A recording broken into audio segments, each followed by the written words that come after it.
Hello everyone. So now we are going to solve some PYQs of chapter number 6 of class 11th biology which is thermodynamics. तो state of matter जो है chapter delete हो चुका हमारे syllabus से, तो उस चैप्टर को हम कंसीडर नहीं करेंगे ना उसके PYQs करेंगे। तो स्टार्ट करते हैं क्वेश्चन नंबर 1 से। The correct option for free expansion of an ideal gas under adiabatic condition is, तो हमें यहाँ क्या बताना है, करेक्ट ऑप्शन बताना है free expansion of ideal gas under adiabatic condition के अंडर।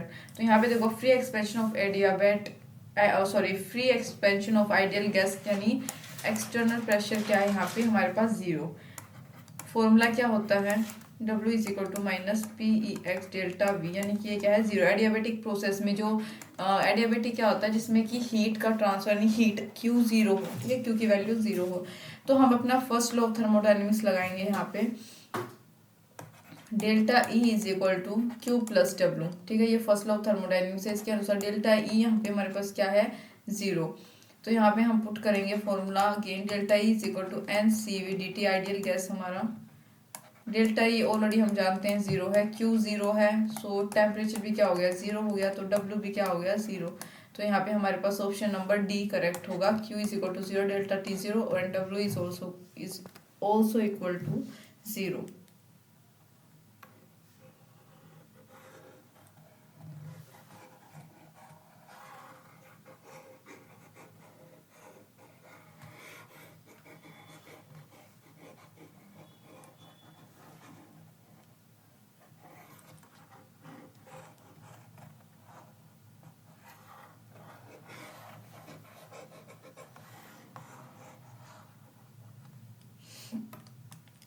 नेक्स्ट क्वेश्चन की तरफ मूव करेंगे which is an ideal gas expands isothermally expand हुई गैस कैसे, isothermally from 10⁻³ metre cube to 10⁻² metre cube 300 kelvin temperature पे against एक constant pressure के जो है 10⁵ न्यूटन मीटर (2).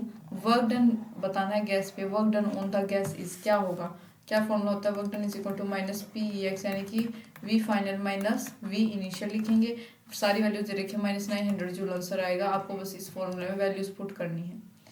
नेक्स्ट है reversible expansion of an ideal gas, reversible expansion एक ideal gas का under isothermal and adiabatic condition are as shown in the figure, ये आप यहाँ पे देख पा रहे हो, ठीक है। तो यहाँ पे हमें ए बी क्या है, ए टू बी हमारे पास है आइसोथर्मल एक्सपेंशन, ए टू सी क्या है adiabatic expansion, which of the following option is not correct, तो हमें यहाँ पे इनकरेक्ट ऑप्शन बताना है, तो ये हमारे पास होगा ए। देखो थर्ड क्वेश्चन की यहाँ पे हम बात कर रहे हैं ना, तो देखो सिंस जो ग्राफ है ए टू सी रिप्रेजेंट कर रहा है क्या adiabatic reversible expansion, so work is done on the expense of internal energy, तो वर्क जो है वो वर्क हुआ है किसके ऊपर, इंटरनल एनर्जी के एक्सपेंस के ऊपर, देयरफॉर देयर इज डिक्रीज, तो यहाँ पे क्या होगा डिक्रीज होगा इंटरनल एनर्जी में, ठीक है। तो सो टेम्परेचर डिक्रीज, सो टेम्परेचर भी क्या होगा डिक्रीज होगा, तो ऑप्शन नंबर ए क्या है करेक्ट है।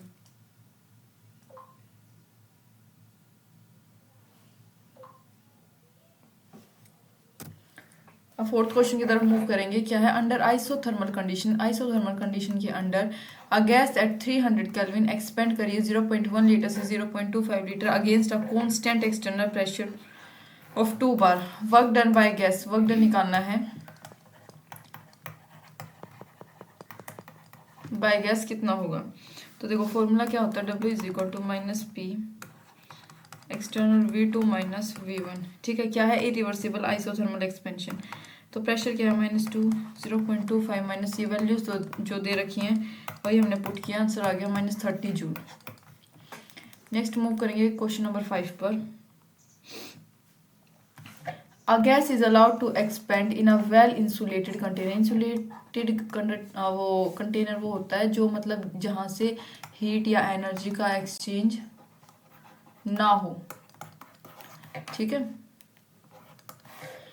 गैस against a constant external pressure of 2.5 atm from an initial volume कितनी है 2.50 litre to a final volume क्या है 4.50 लीटर, तो चेंज इन इंटरनल एनर्जी यानी डेल्टा यू निकालना है गैस का इन जूल्स, क्या होगा इसको इरेज कर देते हैं पहले।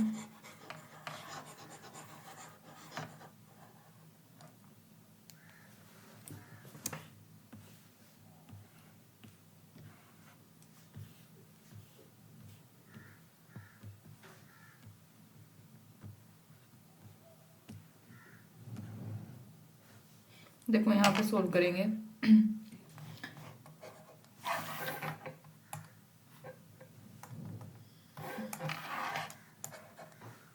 सिस्टम जो है, सिस्टम क्या है, इज इन आइसोलेटेड स्टेट। ठीक है, एक मिनट, इसको दोबारा से लिख देते हैं अच्छे से। सिस्टम हमें दे रखा है is in isolated state. Adiabatic process के लिए क्यू की वैल्यू क्या होगी, 0। फॉर्मूला क्या होता है, इंटरनल एनर्जी का, delta U is equal to Q plus W. ठीक है, यानी कि delta U is equal to, हम क्या लिख सकते हैं, ये 0 हो गया तो यहाँ पे क्या आएगा, is equal to W. W क्या होता है, is equal to minus P delta V. P क्या दे रखा है, -2.5 इंटू जो दोनों वॉल्यूम दे रखी, इनिशियल -5 करोगे अप्रोक्सीमेट -505 जूल। यहाँ पे हमारे पास क्या आएगा, आंसर आएगा। ठीक है, तो यानी बी इसका करेक्ट ऑप्शन है।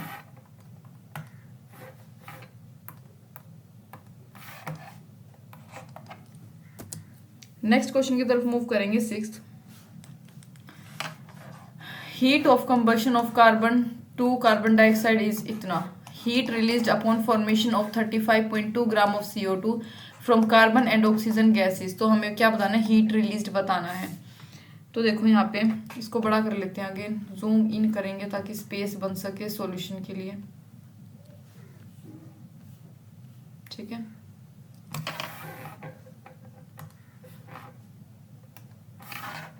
तो देखो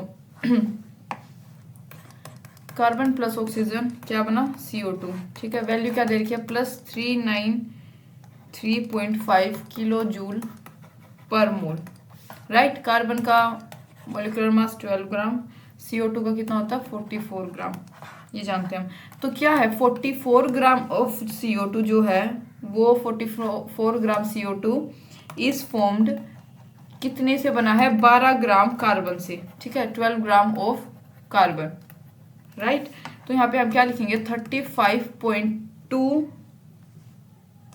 ग्राम पूछे हमसे। ग्राम इज फॉर्म्ड, फॉर्म मतलब बताया गया हमें कितना, 12 into 35.2 upon 44 gram of carbon. Right, तो इसको सोल्व करेंगे, क्या आएगा, अप्रोक्सीमेट आएगा 0.8 मोल। अच्छे से सोल्व करना है इसको, तो हमारे पास आ जाएगा ये। तो 1 मोल जो है, 1 मोल रिलीज हीट 393.5 किलो जूल। ठीक है, तो 0.8 मोल जो है वो रिलीज करेंगे हीट कितनी, 393.5 इंटू 0.8, यानी कि अप्रोक्स इसका रिजल्ट क्या आएगा, 315 किलो जूल।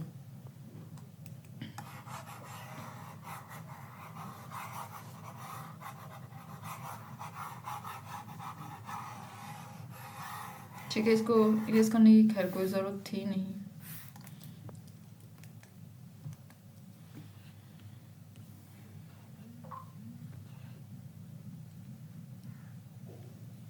तो हमारे पास यहाँ पे 6 का क्या आंसर आया है, ए। अरे यार, नेक्स्ट है,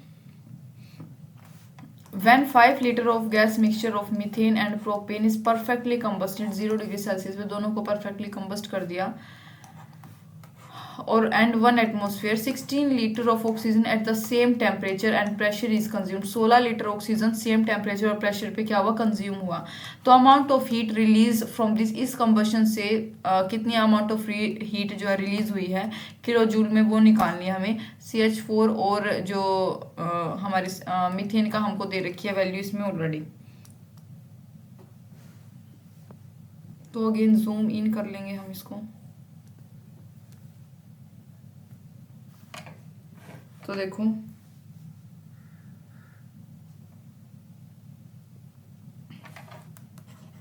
CH4 प्लस 2O2, ठीक है, क्या मिला, कार्बन डाइऑक्साइड प्लस 2 वाटर के मोल।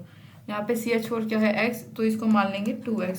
नेक्स्ट बात करें C3H8 प्लस, ये 8 है, plus 5O2 gives 3CO2 plus 4H2, ठीक है। ये क्या है, इसको मानेंगे 5 माइनस एक्स, और इसको क्या कंसीडर करेंगे 5 इंटू 5 माइनस एक्स।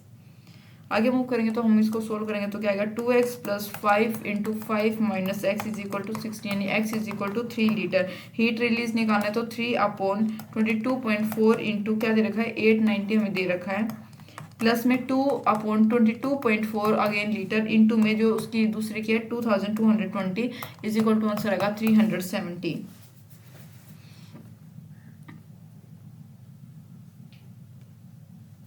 क्या है हमारे पास 370। Next, which of the following is correct option, क्या बताना है, करेक्ट ऑप्शन बताना है किसके लिए, फ्री एक्सपेंशन के लिए, एक आइडियल गैस के फ्री एक्सपेंशन के लिए अंडर एडियाबेटिक कंडीशन, यानी कि जिसमें Q की वैल्यू क्या हो, 0 हो। तो यहाँ पे हमारे पास करेक्ट आएगा C, यानी Q 0 होना चाहिए। ये तो बिल्कुल ही गलत हो गया, बी ऑप्शन बिल्कुल गलत हो गया, क्यों, ये एडियाबेटिक कंडीशन में Q इज इक्वल टू 0 होता है, ना कि नॉट इक्वल टू 0। तो सेकंड ऑप्शन तो बिल्कुल एलिमिनेट हो गया यहाँ से। तो यहाँ पे देखो एडियाबेटिक प्रोसेस के लिए delta Q is equal to 0 होना चाहिए।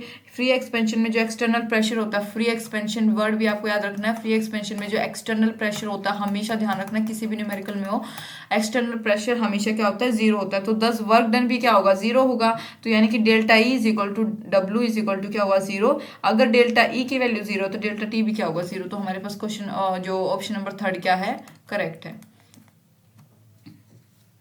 Next, 3 moles of an ideal gas, 3 मोल एक आइडियल गैस के expanded spontaneously into vacuum, spontaneously यानी इजीली वैक्यूम में क्या हुए, एक्सपेंड हो गए, तो वर्क डन क्या होगा उस कंडीशन में, तो वर्क डन क्या होगा हमारा 0।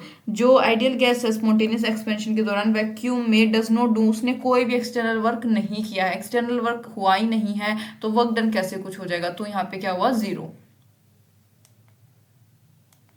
Which of the following are not state function, not state function, हमसे पूछा कि इनमें से कौन सा ऐसा है जो स्टेट फंक्शन नहीं है। तो यहाँ पे हमारे पास ऑप्शन नंबर डी करेक्ट होगा, सेकंड एंड थर्ड, यानी कि Q एंड W, ये हमारे पास स्टेट फंक्शन नहीं है। हम जानते हैं Q यानी हीट और W यानी वर्क स्टेट फंक्शन नहीं होते, बट Q प्लस W अगर होगा तो वो एक स्टेट फंक्शन, अगर ऐसे हमारे पास आ जाए Q प्लस W तो तब उस कंडीशन में हम इसको स्टेट फंक्शन बोलेंगे, अदरवाइज ये क्या है, स्टेट फंक्शन नहीं होते।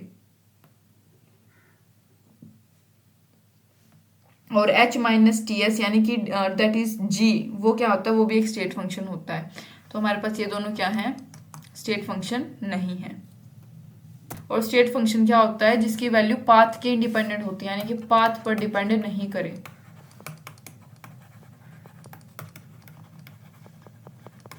ठीक है, नेक्स्ट बात करेंगे क्वेश्चन नंबर 11 की, in a closed insulated container, एक क्लोज्ड इंसुलेटेड कंटेनर में लिक्विड स्टेयर्ड, स्टेयर्ड मतलब उसको हमने क्या कर दिया, मतलब हिला दिया, with a paddle to increase, उसका टेम्परेचर इंक्रीज करने के लिए, विच ऑफ द फॉलोइंग, इस केस में कौन सा ठीक है, तो ए ऑप्शन इसका करेक्ट है। जो इंटरनल एनर्जी है वो डिपेंड करती है टेम्परेचर के ऊपर, ठीक है, जो इंटरनल एनर्जी होगी वो टेम्परेचर के ऊपर डिपेंड करती है।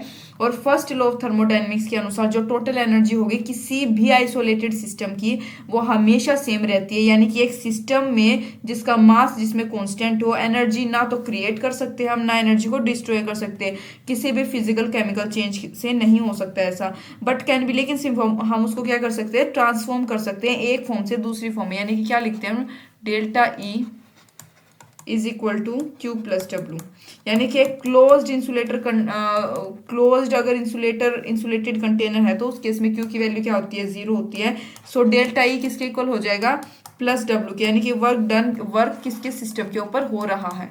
ठीक है, देखो अगर वर्क, मैं आपको दो चीजें और समझा देती हूँ यहाँ पे, इस क्वेश्चन से मुझे ध्यान है, work done on the system और एक हो आपके पास work done by the system. इन दोनों में भाई डिफरेंस है। कैसे डिफरेंस है? ऑन द सिस्टम आएगा तो हमेशा पॉजिटिव चार्ज आता है, बाय द सिस्टम है यानी सिस्टम के द्वारा काम किया गया किसी और जो है इन्वायरमेंट पे चीज पे, तो उसमें आएगा नेगेटिव -W। तो इस चीज का आपको खास ध्यान रखना है। जब भी आपके पास क्वेश्चन में आपको ये चीज पढ़ लेनी है, वर्क डन का जिक्र हो तो ऑन दे रखा है, सिस्टम के ऊपर हो रहा है या सिस्टम के द्वारा हो रहा है, ऑन है या बाय है, इसका खास ध्यान रखना है।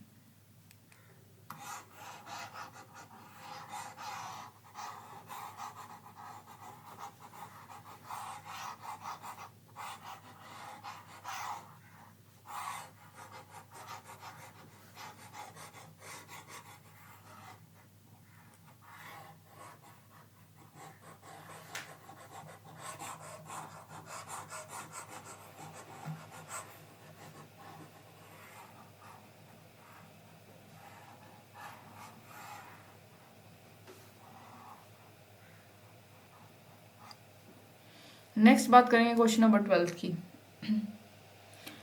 व्हेन 1 मोल ऑफ गैस, जब 1 मोल गैस का हीट किया कांस्टेंट वॉल्यूम पे, टेम्परेचर पे, कांस्टेंट वॉल्यूम पे, तो उसका टेम्परेचर रेज हो गया 298 टू 308 केल्विन। अगर हीट सप्लाई किया हमने गैस पे कितना 500 जूल, तो हमें ये स्टेटमेंट करेक्ट कौन सी है ये बतानी, करेक्ट स्टेटमेंट। तो देखो, तो इसकी करेक्ट स्टेटमेंट होगी ये बी। जैसे जैसे वो मतलब जब भी वॉल्यूम कांस्टेंट होगी यानी कि वॉल्यूम कांस्टेंट है तो वर्क डन इस प्रोसेस में हमेशा क्या होगा, जीरो होगा। तो हीट सप्लाई वो क्या होगी, equal to change in internal energy. तो हमारे पास बी ऑप्शन क्या है इसका करेक्ट होगा, Q is equal to delta U. Delta U क्या है 500 जूल और वर्क डन क्या होगा, जीरो।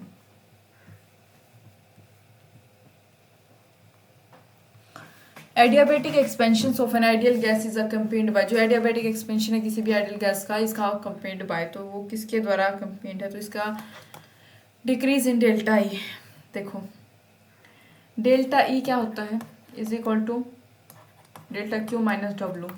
एडियाबेटिक एक्सपेंशन के केस में डेल्टा क्यू क्या है, जीरो के इक्वल हो जाता है, हम जानते हैं। तो इस केस में डेल्टा ई क्या हो जाएगा, is equal to minus W. ठीक है, तो जो नेगेटिव साइन है वो क्या शो करता है, decrease in internal energy, right. तो which is equal to work done by system, जो कि किसके इक्वल है, जो वर्क सिस्टम के द्वारा काम किया जाता है उसके इक्वल उसकी सराउंडिंग पे। तो फर्स्ट ऑप्शन इसका क्या है, करेक्ट है। नेक्स्ट है द बॉन्ड डिसोसिएशन। डिसोसिएशन मतलब होता है टूटना। Energies x2 y2 and xy are in ratio, ratio दे रखी है 1:0 0.5:1। तो डेल्टा एच जो है for the formation of X Y, delta H दे रखा है किसी फॉर्मेशन के लिए एक्स वाई की कितना है, -200 किलो जूल पर मोल। तो बॉन्ड डिसोसिएशन एनर्जी बतानी है किसकी, x2 की। ठीक है, क्या बतानी है, बॉन्ड डिसोसिएशन एनर्जी। तो देखो मान लो बॉन्ड डिसोसिएट, जो मैं नीचे इसको करके बताती हूँ आपको, स्पेस होगा।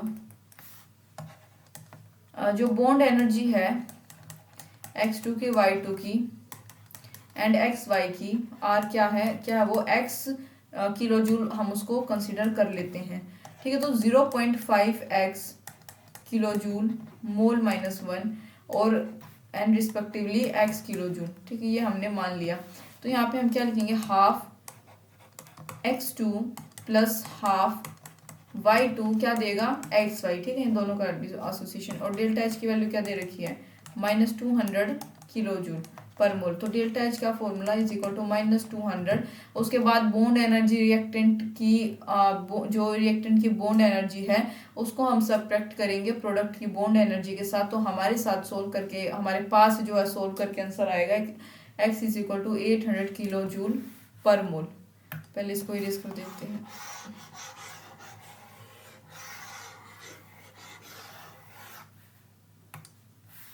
क्या आंसर आया है हमारे पास इसका 800 किलो जूल। ठीक है, यानी कि डी। नेक्स्ट है 3 थर्मोकेमिकल इक्वेशंस। 3 थर्मोकेमिकल इक्वेशन हमें यहाँ दे रखी है। ठीक है, बेस्ड ऑन इन ऊपर वाली रिएक्शंस इक्वेशन के बेस पे find out which of the relationship given. तो करेक्ट रिलेशनशिप बताना है यहाँ पे हमें कौन सा है।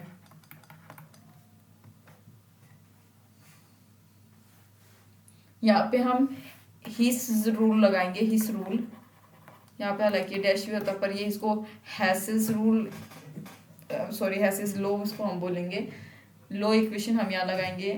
तो can be obtained by adding equation, जो सेकंड और थर्ड इक्वेशन है इसको सब्ट्रैक्ट नहीं, ऐड करके, ठीक है। तो हमारे पास क्या आ जाएगा, x is equal to Y plus Z, यानी कि सी इसका ऑप्शन क्या है, करेक्ट है।